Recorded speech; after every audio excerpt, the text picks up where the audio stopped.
And welcome back to our class.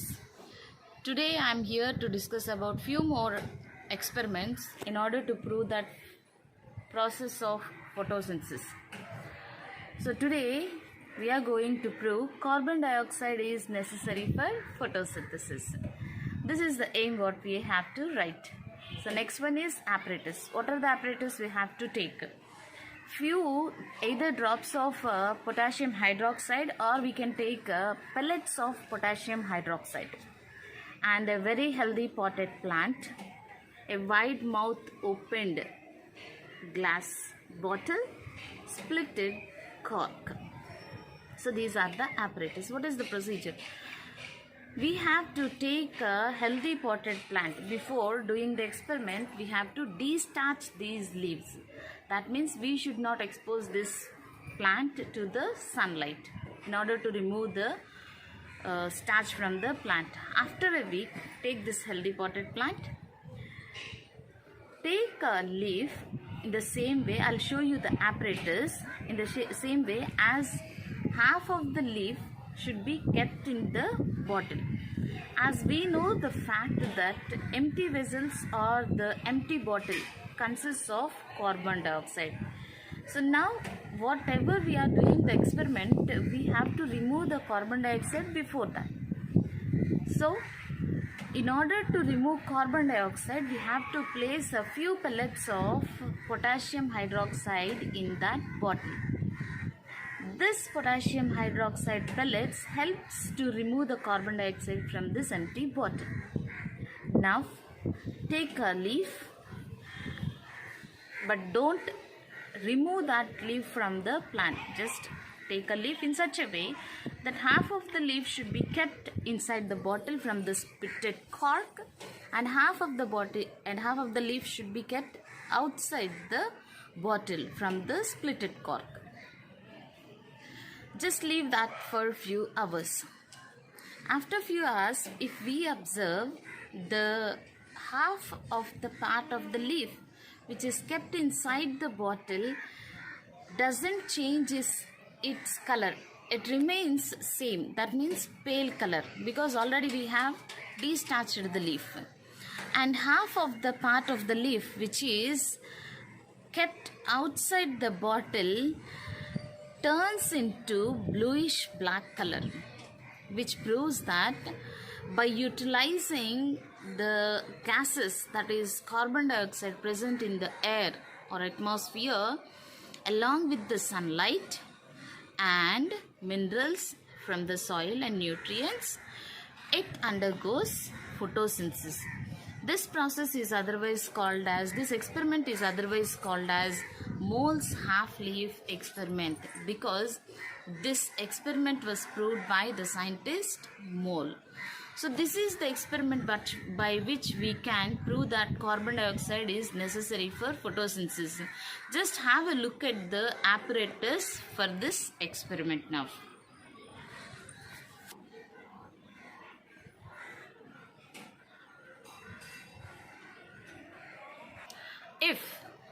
So this is the apparatus for Moll's half-leaf experiment. In this way we have to do this experiment.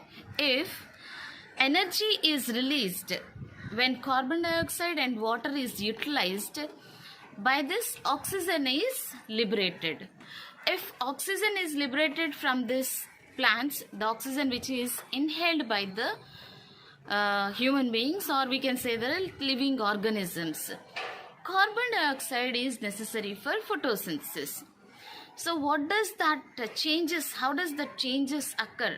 How this is proved that oxygen is utilized in the formation of energy? Energy is nothing but, we can say, that is a process of photosynthesis. So a Dutch scientist, Jan Ingenhousz, from 1730 to 1799, he found that answer. He studied in many plants forms oxygen. In 1779, he noticed that it happened only in the presence of light. Only in the presence of light, energy is utilized by the plant and oxygen is liberated by the plant. Even for this also, there is an important experiment by which we can prove that plants release oxygen.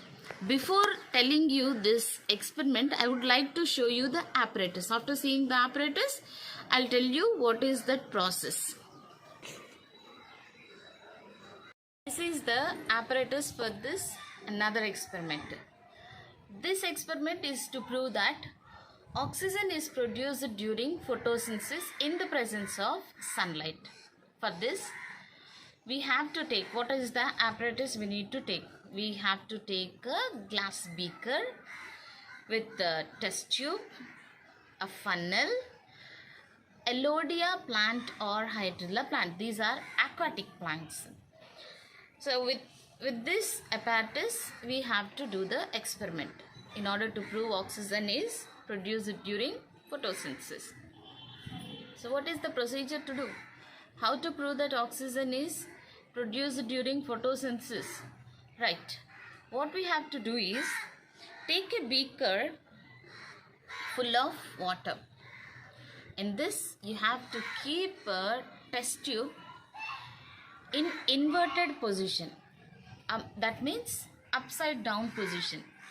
In this test tube, before inverting that, we have to keep the funnel in which the stem of the Elodea plant or Hydrilla plant should be placed. All this apparatus should be kept inside the beaker of water. Leave this for few hours. Few hours in the sense, say like 2 to 3 hours. You would see that in place of water there is air that fills in the setup kept. When we see this test tube, after few hours, say like 2 to 3 hours, we can see the bubbles releasing on the top of the test tube. These bubbles are nothing but that oxygen which is released by the plant during photosynthesis process. In order to check whether these bubbles are oxygen bubbles or not, we can test in such a way, like take a matchstick or any incense stick and we can just get it near closer to this oxygen. It burst into flames, by which we can say, already this we have seen in the bell jar experiment, right, which burst into flames. So this proves that oxygen is necessary for photosynthesis. So in today's class we have discussed carbon dioxide is necessary for photosynthesis. At the same time, oxygen is released during photosynthesis in the presence of sunlight. These are the two experiments you have to be thorough. So I hope you understood well today's class. Meet you in other class. Thank you.